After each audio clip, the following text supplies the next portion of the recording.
امروز میخوام 5 تا هدست خفن گیمینگ بهتون معرفی کنم تا بازی قیمتی 5 میلیون تومن که 5 تاشون هم خفن هستن و متناسب با ارگونومی طراحی شدن که گوشتون رو اذیت نکنن. سلام، من حسین هستم و اینجا استودیو کلوتیکه. اولین هدستی که میخوام بهتون معرفی کنم از برند تیدگر هستش. تیدگر RGH 304.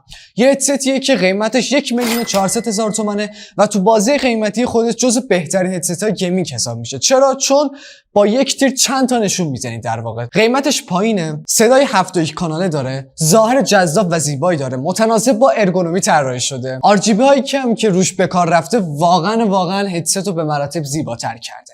این هدست میکروفون جدا شونده نداره، یعنی میکروفونش روی خودش متصل هستش و جدا نمیشه. 360 گرم وزنشه، قابلیت متاسفانه نویز کنسلینگ نداره، ولی صداش هم طوری نیستش که شما رو اذیت بکنه. در واقع میشه گفت که شما میتونید کاراتون رو خیلی راحت باش در واقع ران کنید، اجرا کنید و لذت ببرید ازش.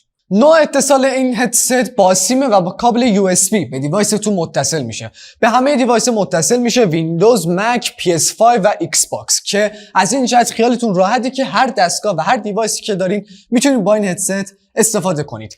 هدست طوری طراحی شده که گرد ماننده و وقتی که روی گوشتون قرار میگیره اون حالت اوور ای رو داره، یعنی اینکه صدای اطراف به گوشتون نمیرسه و حتی اون ارگونومی که رعایت شده باعث میشه طولانی مدت گوشتون اذیت نشه. یه پد نرمی روی هدست قرار گرفته که باعث میشه سنگینی روی گوشتون، روی در واقع سرتون احساس نکنین و این به مراتب لذت بیشتری موقع کار کردن این هدست بهتون دست میده. دومین هدستی که میخوام بهتون معرفی کنم از برند کولر مستر. کولر مستر CH 321. یه هدست گیمینگیه که اینم ظاهر جذاب و زیبایی داره. RGB هایی که اطراف این هدست استفاده شده خیلی جزئی و مینیماله، ولی ظاهر جذاب و زیبایی به هدست داده. این هدست هم پداش و فوماش دایره شکل هستن و احساس راحتی بیشتری باهاش میکنید. چرا؟ چون اطراف گوشتون رو کامل میگیره و این باعث میشه به مراتب کار باش راحت باشه و لذت بیشتری از این هدست ببرید. کلا 256 گرم وزنشه. هدست گیمینگ هر چقدر وزنش سبکتر بهتر. چرا؟ چون طولانی مدت وقتی روی گوشتون قرار میگیره احساس خستگی کمتری میکنید و این واقعا خیلی شاهکاره. قیمت این هدست هم 2 میلیون تومنه، ولی با این حساب که در نظر بگیریم هم نویز کنسلینگ داره، هم RGBاش قابل تغییر هستن و یه نرم افزار اختصاصی داره که شما میتونید از سایت کولر مستر هم دانلود بکنید. واقعا دیگه شاهکاره، چی از این بهتر. با قیمت 2 میلیون تومن میتونید خریداری بکنید. به همه دیوایس ها هم متصل میشه. PS5، ایکس باکس، ویندوز، مک، گوشی، موبایل، تبلت، هر چیزی که تو فکرتون یا تو ذهنتون میاد این هدست قابلیت متصل شدن به اونو داره. این هدست هم مثل هدست قبلی میکروفون جدا نمیشه و یه پدی داره روی هدست که باعث میشه که سرتون موقع استفاده از این هدست اذیت نشه. نوبتی هم باشه نوبت ریزر کراکن V3X. یه هدستیه که واقعا خوش ساخته، ظاهر جذابی داره، ارگونومی که برای ساخت این هدست رعایت شده واقعا عالی هستش. گوشتون به هیچ عنوان اذیت نمیشه و میتونید باش ساعت‌ها گیم بزنید، ساعت‌ها باش کار بکنید و لذت ببرید. کلا 285 گرم وزنشه.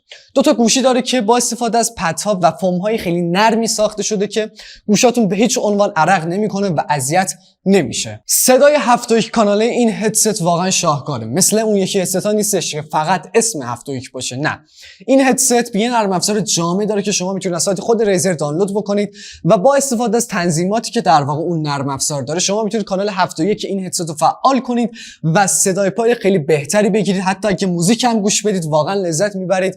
فیلم هم ببینید که دیگه عالی هستش و کلا همه چی تمومه برای یه شخصی که میخواد همه کار باش بکنه. اگه یه ایرادی ازش بگیرم اونم ظاهر خود هدست هستش. چرا؟ ظاهر هدست خشک و شکننده است و این باعث میشه شما یه خورده احساس بدی بهتون دست بده.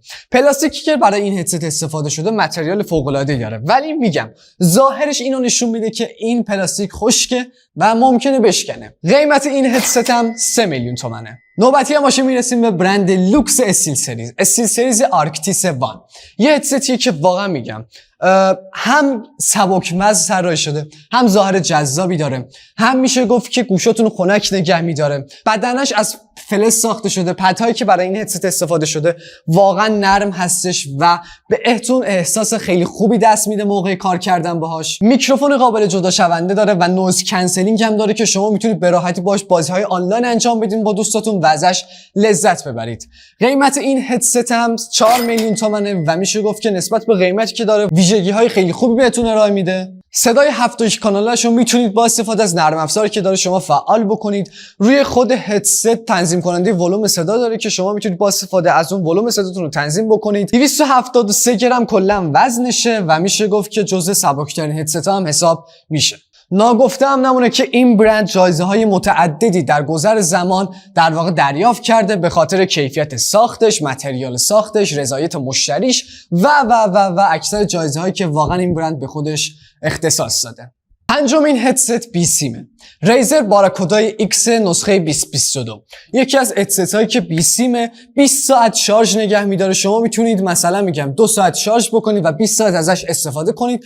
RGB نداره ولی خب میشه گفت که نسبت به اون یکی قابلیت هایی که براتون ارائه میده واقعا عالی هستش. این هدست هم ظاهر خشک و شکننده داره ولی پلاستیکی برای این هدست استفاده شده واقعا عالی هستش و از این بابت خیالتون راحت باشه. فقط اون حس خشک و شکننده بودن رو بهتون دست میده. وزن این هدست 250 گرمه. میشه گفت که این از این 5 تا هدست این سبکترین هدستی که امروز براتون معرفی کردم. برای اوناییه که یه هدست سبک وزن میخوان در عین حال که کیفیت عالی داشته باشه و هم بیسیم باشه. محدوده عملکرد این هدست هم 10 متره که به نظر میشه گفت که یه محدوده عملکرد خوبی هستش، عالی نیستش ولی خوب هستش نسبت به قیمتی که داره. نوع باتریش لیتیومیه و با 3 تا حالت باسیم، بیسیم و با دانگل USB به دیوایستون متصل میشه. قیمت این هدست هم 5 میلیون تومانه. حتی خود ریزر موقع معرفی این محصول اینطوری معرفی کرده: یه هدست همه کاره برای استفاده در همه پلتفرم‌ها.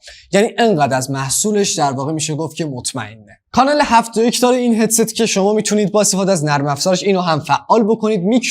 میکروفونش نویز کلیر کاریو داره که صدای واضح و بدون نویزی رو براتون ضبط میکنه که واقعا میشه گفت که خیلی به دردتون میتونه بخوره. هم میتونید باش استریم انجام بدید، هم میتونید باش در واقع بازی‌های آنلاین انجام بدید با دوستاتون بدون اینکه نویزی به گوش مخاطبتون برسه و اونا رو اذیت بکنه. خب بچه‌ها این ویدیو هم تمام شد. امیدوارم که بررسی‌هایی که امروز انجام دادم موثر بوده باشه و تونسته باشم اطلاعات مفیدی در اختیارتون قرار داده باشم. لایک، کامنت و سابسکرایب هم یادتون نره. و اگه نظری داشتینم تو کامنت ها بهمون بگید. مخلصتونم تا ویدیو بعدی.